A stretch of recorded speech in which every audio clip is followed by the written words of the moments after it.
Well, not long ago, the insurance company Geico featured a pig named Maxwell in many of its commercials. I suspect you remember some of these. Although Maxwell wasn't like just any pig. He could drive, he could talk, he even went on dates. I remember in one particular commercial, Maxwell was flying on an airplane. The flight attendants come over and tell him it's time to power down his phone when he apologizes and informs them that he was just paying his insurance bill on his Geico app, of course. Not surprisingly, he then goes on to show them a number of things that he can do with this new technology. The flight attendants look at one another and one says, "Well, that just seems a little too good to be true." The other one replies, "Yeah, I'll believe that when pigs can fly." Maxwell looks over at the guy sitting next to him on the plane and asks, "Did she really just say that?"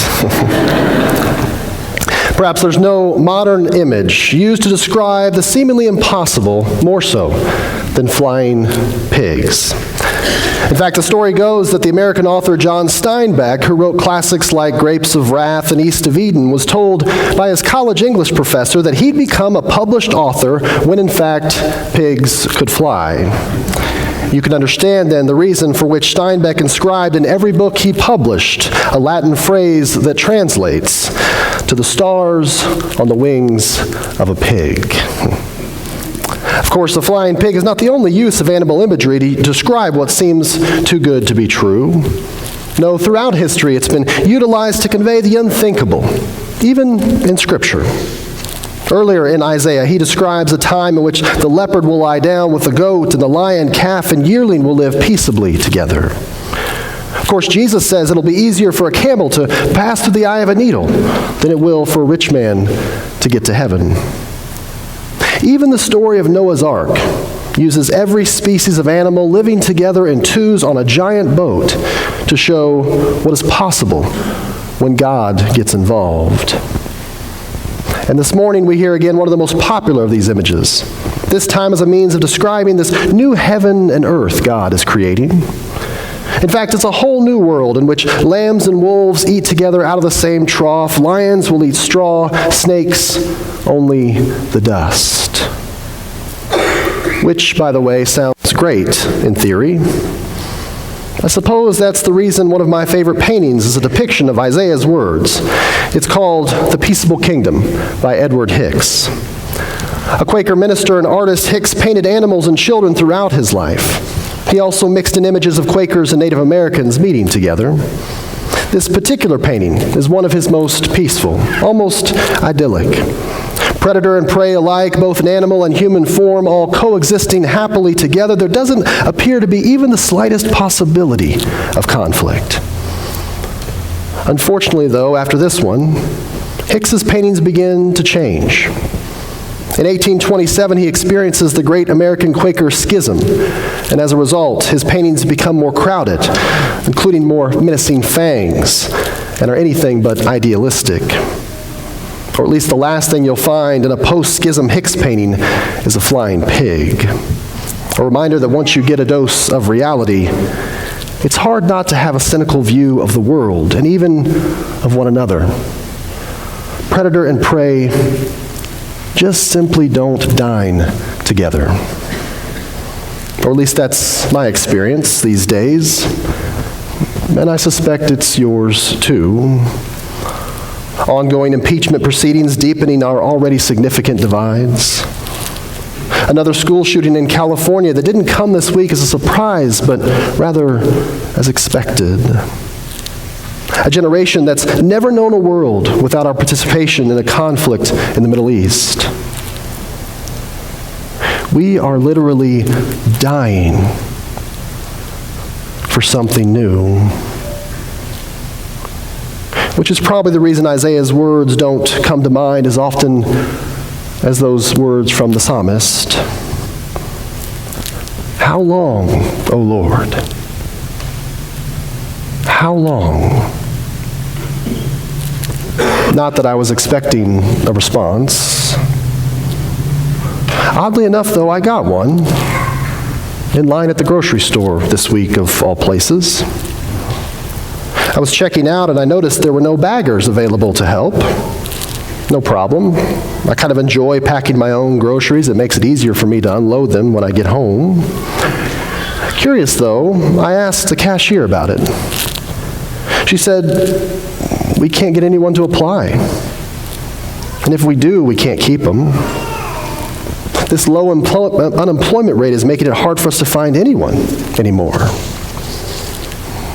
And there it was, in plain view. Isaiah's vision coming to life, at least in part. No, not lambs and wolves eating together, but certainly people enjoying the work of their hands, not laboring in vain, as he writes. In fact, you see it everywhere you turn these days, at least in Atlanta. Help wanted. The news even confirmed that on Thursday, Georgia matched this week its lowest unemployment rate ever. It's like that throughout the country. Not to mention, compared to the first century, our infant mortality rate is exponentially low. Food is more widely available, as is housing. All marks Isaiah identifies in our reading today of this new heaven and new earth.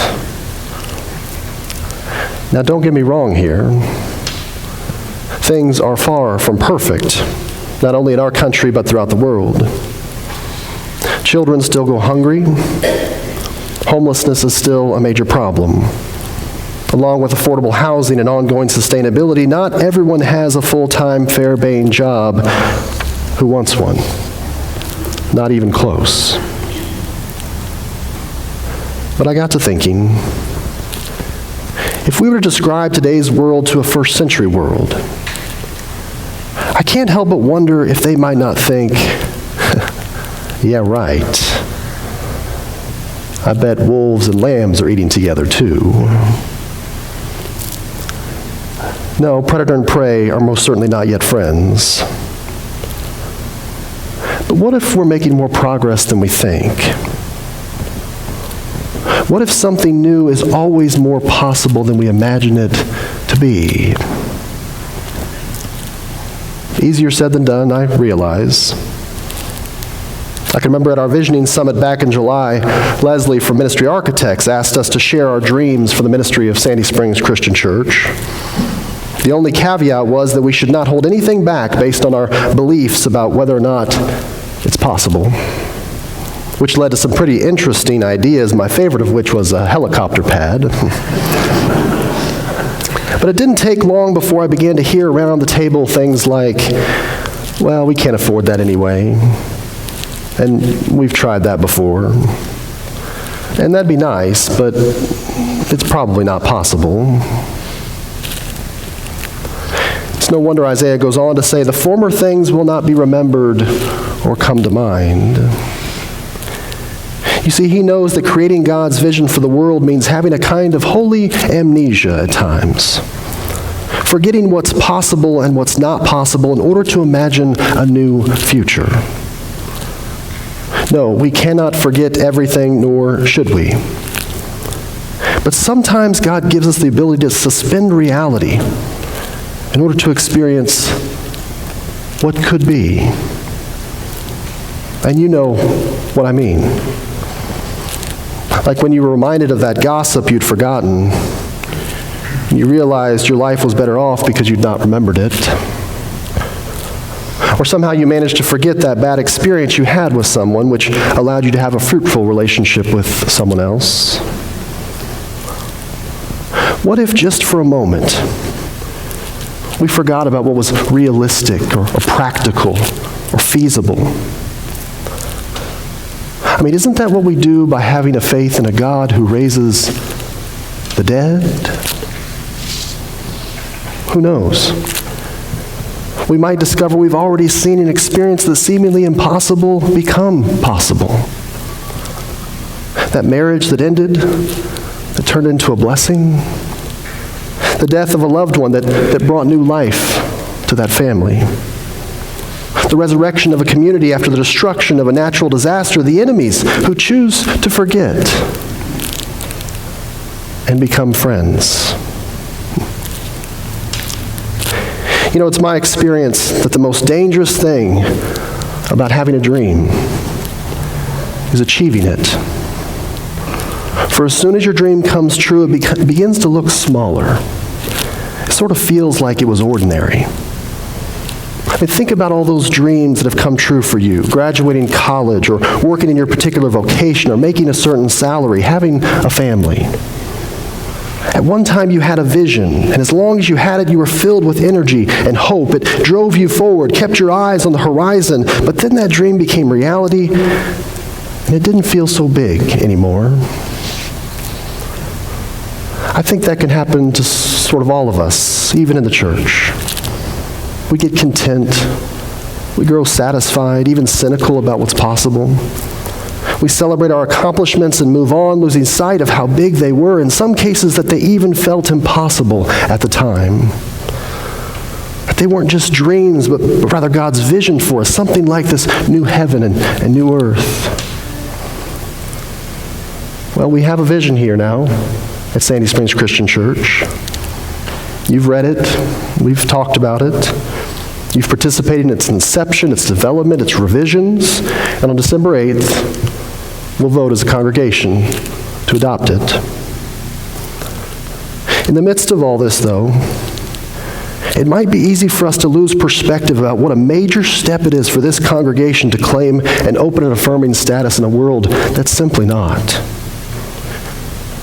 We could become cynical about what kind of difference can really be made by a series of courageous conversations over the next few years that model for the world that we can talk, disagree, learn from one another, and still care deeply for each other.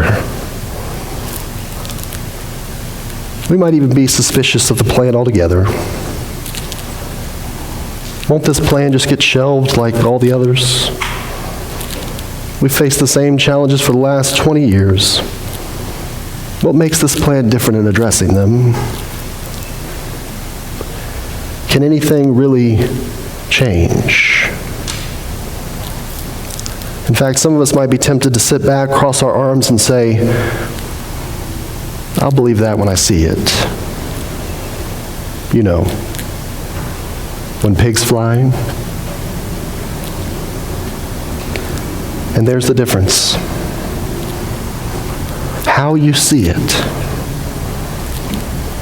Because any progress made thus far in furthering God's vision in this world hasn't come to fruition through those who believe it when they see it.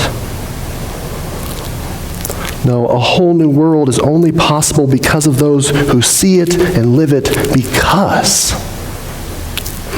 they believe it.